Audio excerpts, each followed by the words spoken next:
This is the Big Small Business Show, and this is our expert slot. Now, last week we had Reinard Krüger, who is a partner at Spoor & Fisher, which specializes in IP law. It's an IP firm. We had him in studio talking about IP, something I think is very important for entrepreneurs. We were halfway through a conversation around patents, and I really want to continue that conversation. So I've asked Reinard to come back into studio to complete this conversation. If you missed last week's, please go onto our YouTube channel and watch the previous episode. Right, so welcome back. Thanks, yeah, thanks for having me back.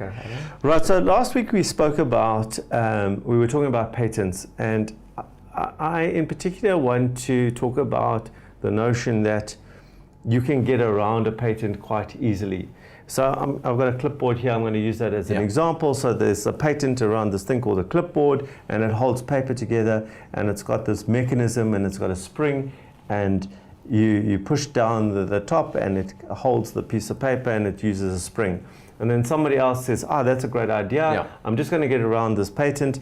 I'm not going to use a spring. Yeah. I'm going to use some other fancy doofy jabby thing. Yes. And then I can then also create a clipboard as well. Yeah. Okay. And we see that also, that I'm sure, like in cell phones, the pinch technology was patented, and within, I don't know, months, every other cell phone company got around it through some way.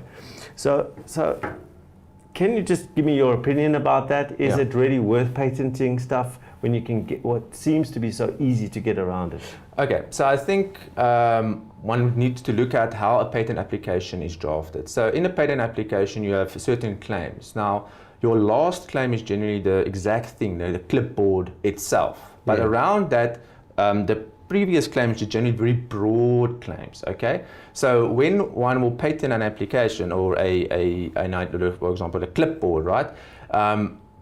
You have broad claims. Now, in a court will look at your patent claims, and generally it won't say exactly what it is, the first claim. It will say a mechanism to keep paper on a piece of cardboard or on a hard surface, you understand? Yeah. So those are your bigger claims. So technically you can stop somebody from, if they just change the small mechanism on that mechanism, to stop them from using that because of your broader claims. Now, the court will look at all your claims and then just concern, okay, well, this claim, there was already prior art to this, so this claim is invalid. So they'll go through the claims to see whether any of the claims that you have is exactly the same as the one that the third party is now implementing. So my personal view is, yes, patents are very valuable. In certain manner, and specifically technology, it's actually very more easy to get around the patent. Mechanisms, mechanical work, it's a bit more difficult because the claims are a lot more broader, and then you can get a little bit more broader protection on your patent. Great. So right now, let's now move on to know-how. Just define know-how again for us, and how do I protect myself with know-how? Well, know-how, you can also refer to it as trade secrets. And again, like in my example I said last week, was your KFC recipe, where it is a recipe, it's not in public domain, only a certain amount of people are aware of this, and if it's disclosed, it falls in public domain, and the know-how is gone, the trade secret is gone. So generally you're protected by way of an agreement. Employment agreements sometimes will refer to know-how, but generally when you're a third party and you want to get funding, go to a sponsor, you'll protect that know-how by way of a non-disclosure agreement. Okay, so we'll come to that now, but I just want to push a little bit further on this. Right, so let's carry on with the KFC agreement, recipe. So I now, today with modern technology, I put it into a food lab, and I reverse engineer the recipe, right? And I come up with the equivalent of not a KFC, a KFD, you know? And now I've got the recipe, but it's exactly the same. So it wasn't in the public domain. I worked it out, and now I'm using it. What can KFC do about that? There's nothing they can do about that, unfortunately, because there's no protection for ideas or concepts. So basically, they are caught between a rock and a hard place, because there's no protection on that. That's basically unfortunately. Okay, right. I just want to be clear. Now let's talk about I've got an idea. I'm sitting in front of you, and I tell you my brilliant idea, Yeah. and then you go off and you say thanks, Yeah. and then you go off and do it. Again, there's no protection for you unless you have a contractual agreement with that person saying, listen, this is what I'm going to disclose to you, and you agree not to disclose this to any third party or use my idea. So let's just talk about that, because this NDA thing, this non-disclosure agreement, Yeah. is quite a grey area. Okay. So let's give the scenario. You come to me with an idea, and you say, before I disclose, I want you to sign an NDA, Yeah. right? And your disclosure is that you know how to put paper onto a hard surface on the clipboard. You know, that's your disclosure, Yeah. right? That you're going to tell me this brand new idea.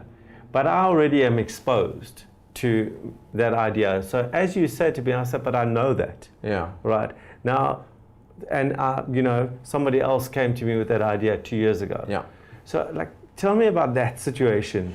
So if it's already in the public domain, the non-disclosure won't protect the person who's disclosing it. So basically your argument in defense, if it go to court, will be, listen, it was in the public domain, I already received this by this person, and that's the case.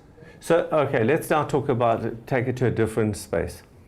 You are now exposing your financials to me, right? Yeah. So you're a organization, you expose your financials to me, Yeah. and we sign an NDA, right? Yeah. And then I happen to meet one of your competitors, and I say, hey, Reinard's not doing so well, financially. Yeah. Am I in breach? I would say no, because you didn't disclose the physical financials, and then it's your opinion. I assume you can say, well, this is my opinion, I don't think they're doing well. You understand? Whereas when it comes to your IP, and you say, well, I have this great concept for a music concert, and now you go to his competitor and say, well, here's a great concept for a music concert. That's different. That's different. And what happened? And how would you prove? If there wasn't a recording of that, how would you prove that? And that's a difficulty. That you need to show that the person now who is actually, let's say, hosting this event actually had contact with the person to which you disclosed. And that's basically, you need to have a trial, because court you have an application proceedings with some paper, and then you have a trial proceedings, action proceedings, where you have witnesses in cross arguments. And that's basically, you need to call this person and say, listen, how did you get to this? And if he lies, then you will... You've got a problem. Yes, exactly. Yeah. So. Okay, because that's the whole thing. Is that people say, "I told you," and no, you didn't. I mean, it's my word against yours, right? Yeah. No, exactly. Yeah. So that's a difficulty on that. But at least you have something. You understand. Whereas you don't have an NDA, it's a deterrent for the person that you disclose to disclose it to somebody else. At least that is an agreement. And are there parameters about what's protectable in a discussion? So. Well, the non-disclosure must at some point give reference to what is discussed. If the discussion is outside that scope, yes, then the non-disclosure won't protect the disclosee. Okay. Reinard, this is incredibly interesting space, is IP, and I think a lot of small businesses find it quite daunting to navigate this space. I really appreciate you bring more clarity to us and to our audience, and thank you for all your know-how. I hope we didn't sign an NDA prior to this.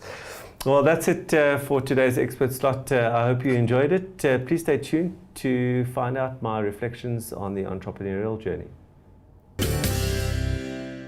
Well, it's time for my reflections on the entrepreneurial journey, and today I want to talk about losing.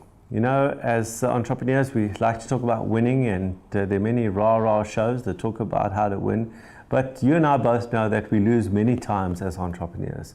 So what's the best way to lose? And in my opinion, the best way to lose is to lose but having a great experience in that loss. So when you try something and there is a probability that you might lose or not get this thing right, your attitude needs to be, well, I'm going to do this, and I'm going to have fun, and I'm going to learn, and if I win, I'll win. If I don't, I don't, but at least I will come out with an experience that I've learned from and enjoyed. And so as these different opportunities and maybe courageous choices that we need to make from day to day, week to week arise, you need to be thinking beforehand, framing what is the learning I could possibly get from doing this. How could I have fun trying this? How could this be an incredibly great experience for me? Well, that's it for my reflections for today's show. I hope you enjoyed it. I certainly did. Do remember, if you think it, write it down, have fun, and make reality.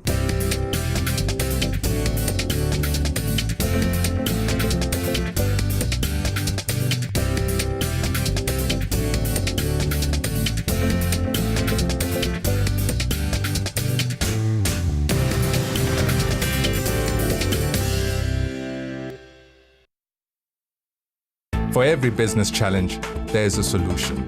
The Big Small Business Show is made possible by MTN Business. And by Chartered Accountants of South Africa. Lead your industry with a responsible partner. Partner with the CASA today.